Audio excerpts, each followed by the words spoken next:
morning, Nolan, Bitcoiner, another episode of The Breakup, a show where we look at our relationship with money.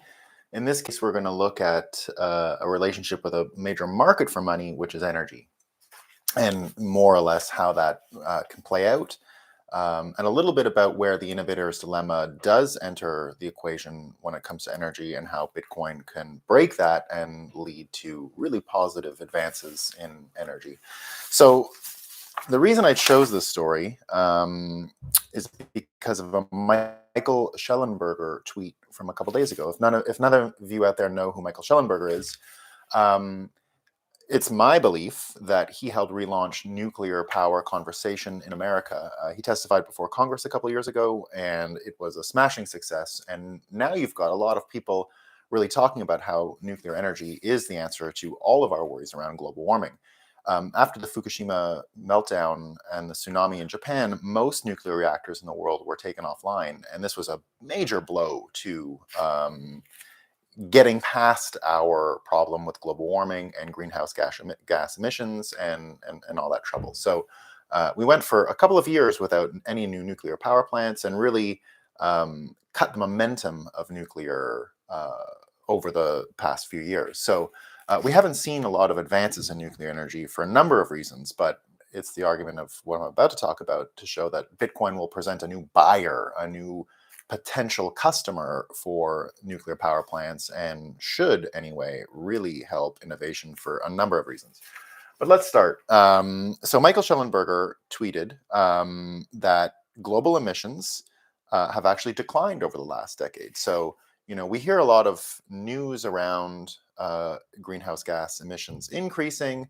What Schellenberger says here is that they've actually gone down, and that if emissions continue on this path, temperature changes based on the models that we already have will only be in the 2.5 to 3 degree range, not the 6 degree range. So the problem with the 6 degree range is that you took away the thermostatic control on Earth, which is the polar ice caps, right? So the polar ice caps need to be cold to get the radiant heat that's coming from the equator away. So the heat that's hitting that equator all day when you're in the Caribbean, or if you're in Southeast Asia, what happens is the cold water in the poles draws that hot air away in the form of water currents, right? So Europe is so much more temperate, even though it's further north than eastern continental North America, because of that Gulf Stream, right? It's attracted to the cold water in the Arctic.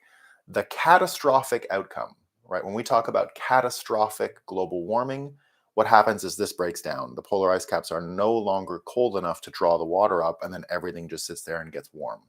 We don't have the thermostat, basically, on Earth. Now, what Michael Schellenberger is saying, with greenhouse gas emissions where they are, the temperature increase can only be about 2.5 to 3 degrees, which is actually in a very optimal range. That increases our capacity to live on Earth. It basically increases the amount of habitable land on Earth where humans can farm and other things. So as long as you don't break the thermostatic control of Earth, you could get a good outcome, right? So I'm not arguing we're there. I'm merely saying that these trends are happening. Now, you don't really hear too much about this. You hear a lot about the fear piece, right? You hear a lot about the fear piece. Now, I've for a long time believed that the fear piece was not a conspiracy at all, just a part of human nature that has been with us for a long time. You can go back into the Catholic era, when Catholicism dominated Europe. And the dictates of the Catholic Church really were the worldview of most Europeans. And in that world, it was very similar in the sense that you had certain things you had to do on earth. Otherwise, you would burn in hell, right? If you weren't a good Christian, you would burn in hell and not have access to paradise. So you can look at a lot of that argument as consistent when it comes to global warming, because the same way that there are high priests and churches and you have to do this and you have to do that, even if they don't make any sense, right? So recycling doesn't necessarily decrease global greenhouse emissions, right? It depends, right? It depends on the material, the plastics, et cetera, et cetera. But nevertheless, it's often used as a signal that you are there to protect the planet, and you're going to do what it takes. People who think about their carbon footprint a lot, right? It's along the same lines of do these things, and you will earn points, and you won't burn in hell, right? So I've for a long time found that to be a very consistent point of view. Catholicism and pre-Enlightenment Catholicism and current global warming, worldview and what you need to do in order to be a good follower versus what happens to you if you're a bad follower. So this reminds me a little bit about, and it's the messaging that is important here, right? So this has been passed around amongst a lot of Bitcoiners lately, and it's a statement from Henry Ford back in World War I time. And Henry Ford went down to Muscle Shoals, Alabama, with Thomas Edison, and they were looking at a massive power plant there. And what Henry Ford wanted to do with this power plant is end global war, right? Wow, how can you end global war with a power plant? And what Henry Ford said is that building the world's greatest power plant here in Muscle Shoals expects to eliminate gold as the basis for world wealth and substitute it for something different, units of power. And by doing this, war could cease and gold wouldn't be the cause of war anymore. A few more quotes to explain his logic. Almost everybody in the world, except the newspapers and the bankers, recognize that civilization has entered on a new era. The newspapers don't see it, and the international bankers don't want to see it. It would mean changes to world finance, and bankers always oppose changes. With the international bankers, the fostering, starting, and fighting of a war is nothing more or less than creating an active market for money, a business transaction. The essential evil of gold is its relation to war is the fact that it can be controlled. Break the control and you stop war. And then the simple way to break the control of these international bankers, the way to end their exploitation of humanity forever, is to remove gold as a basis for currency of the world. And so in his mind, if you made energy that piece, you wouldn't have as much fighting over resources. So I somewhat disagree with his reasoning. The reason is you'll just fight over the energy supplies. But if those energy supplies can be turned into a battery, right? If you can store the energy within math, within something like Bitcoin, you all of a sudden make that energy quite portable, right? And no longer relying on the physical space in which it's produced, and in some cases where it's stored, right? Now, what ends up happening is we currently have basically a lot of interests keeping energy used from these sources, probably more than nuclear, right? So in the same way that Henry Ford here complained that the news is incapable of discussing this new era around energy, it hasn't changed too much, right? Nuclear energy still doesn't have a lot of support in mainstream media. It's sort of mentioned here and there, but it's certainly not being promoted as the answer to global warming. You often get people saying, what are we going to do about global warming, when you get all of the folks in the nuclear industry saying, well, we have it solved. We have these nuclear reactors. We can do this, right? So there is an impediment to getting nuclear energy scaled, developed, and ideated on, right? Because some of this stuff is still sort of on the drawing board. You've got China that's embracing nuclear energy. You've got France now embracing portable reactors. You've got Rolls-Royce in England building portable reactors and looking for, sales outlets. But one interesting way that Bitcoin can help stabilize the entire grid and really bring us to this nuclear future. So not just nuclear, but basically every part of the grid, right? So taking away some of the limitations of what Henry Ford said, because you can go and physically as an army go and take a dam.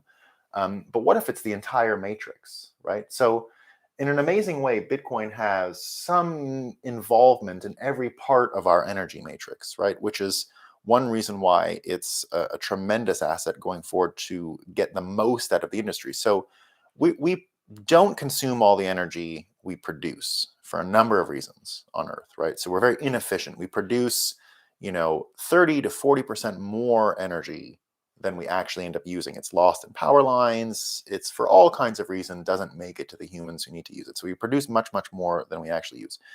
Bitcoin fits into the energy matrix and helps stabilize it on a number of levels and provides an opportunity and a path forward. And I'll show you how these things go. So, of all the different types of energy in our world, we've got matter dense fuels. So that's wood, wind, solar, hydro, biofuels. So the matter is the important part to get the energy out, right? So this can be huge rivers, forests, all kinds of stuff. Then we've got coal, right?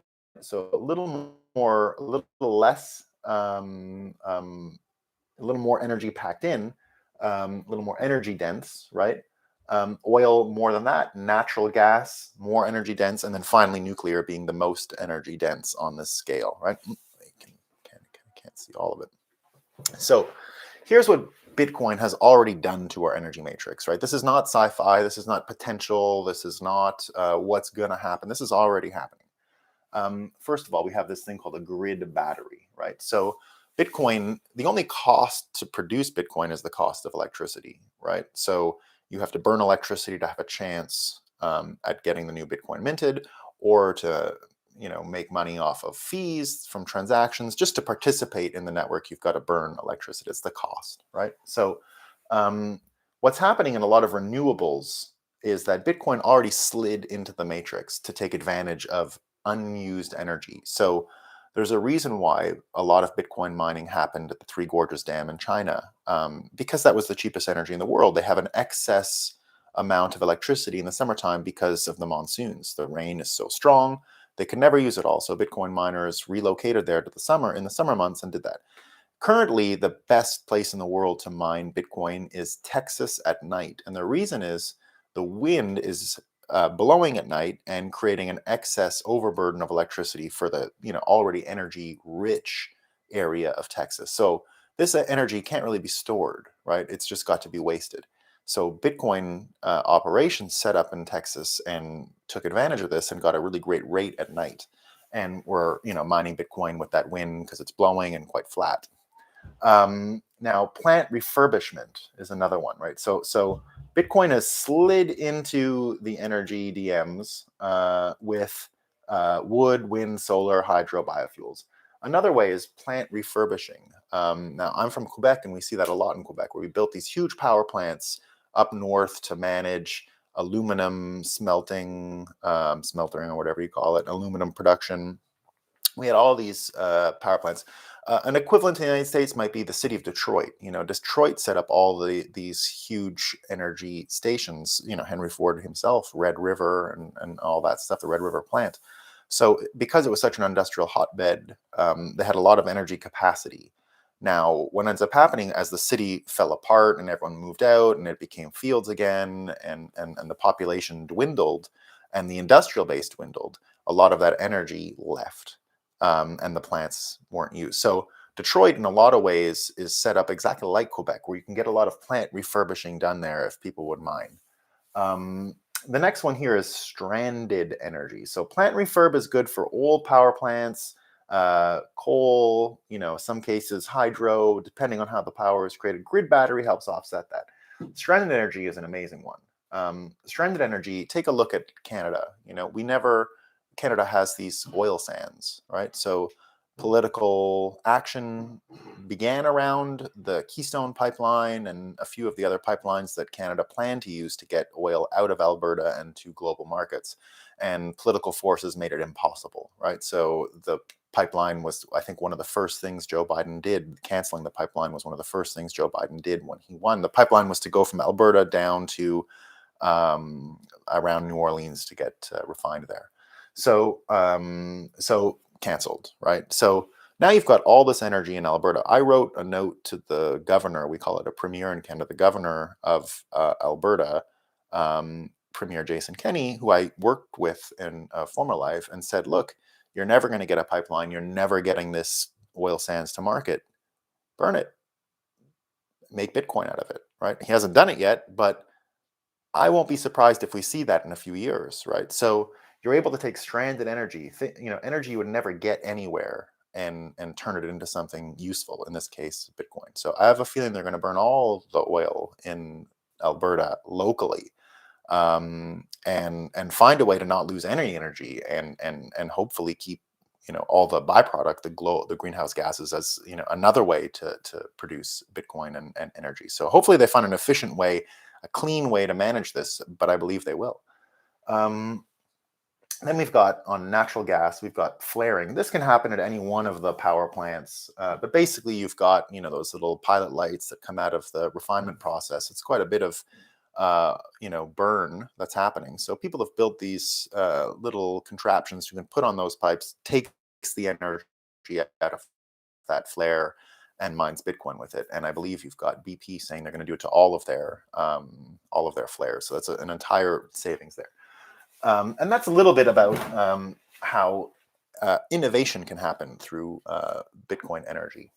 The last one that's really important here is nuclear, right? So it's the most energy dense. As I mentioned, it is basically our solution to global warming, because there is a whole field of exploration to be had for engineers and scientists to come up with the next generation of nuclear reactors. We have a fairly good idea of what they are, but we haven't really got there yet. Now, they're starting to build them, but these ones are not the kind of reactors that melt down. As I understand, the engineering around them will keep them from having the same sort of risks we had with the Gen 1 and Gen 2 nuclear reactors that we've all seen across the countryside in Japan and France and in America. So these new ones are theoretically going to get us away from the meltdown and waste management issues. But it's more than just that. So it's the Gen 4 nuclear reactors that we have a chance at innovating on. But it's a little bit different than that. And I have a science fiction book that I've written and I'm publishing now that starts, the pretense is a bit of that difference. And here it is. Currently we build all of these reactors near human population centers, and we have a tendency to want them near a human population center, unless it's for one of those ones that was about getting resources out or refined, like in the case of aluminum. So we would build plants far away near natural resources. This is totally different. There is an opportunity to build nuclear power plants in areas in the world that humans don't live in yet, right? We can go to deserts. We can go to the Arctic. The story I wrote called Satoshi Wedding Murders is all about places in the world. It's not about that. They're just the context or the background. They're places you visit and go to. And these places you visit and go to are there, for example, in Iqaluit and in the Sahara Desert, because Bitcoiners are the first ever, in this story, they were the first ever private buyers of nuclear reactors, and they tend to not put them where a government might think of putting them, next to human population centers and for pre-existing cities and things like that. Bitcoiners went to places where there was nobody, because the point was not necessarily to give energy to a city. It was to maybe terraform a piece of land, maybe carve out a place to live that didn't exist before, or that wasn't habitable before, or habitable at scale before. So imagine putting a ton of energy into the north. All of a sudden, you can advance human life in the north the same way Florida and Texas were advanced when air conditioning was created, or in the case of Singapore, right, put under many of these domes, and the climate was absolutely controlled by. In the case of Singapore, they have a ton of oil. I'm not sure exactly what's in their energy matrix, but they're not energy poor. They have plenty of energy, so they're able to turn that energy into terraformation processes. So Canada, of course, so far in the north has never really terraformed much in the Arctic, right? It's very expensive, a lot of energy required. If you have portable energy, right? If you have a portable nuclear reactor, and Bitcoiners are in the market to buy portable nuclear reactors from either Rolls-Royce or France or whoever's selling them.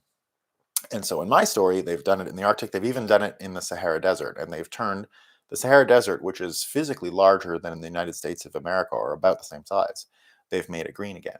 They've even resuscitated the city of Atlantis by putting a nuclear reactor right in the middle. So in my story, Atlantis is literally the capital of the Bitcoin world because it was one of the first cities ever built by Bitcoiners. So that's the world we're headed to, right? Now, if you listen to what Henry Ford said, or you listen to what's in the newspaper today, or you listen to even the scientists, right?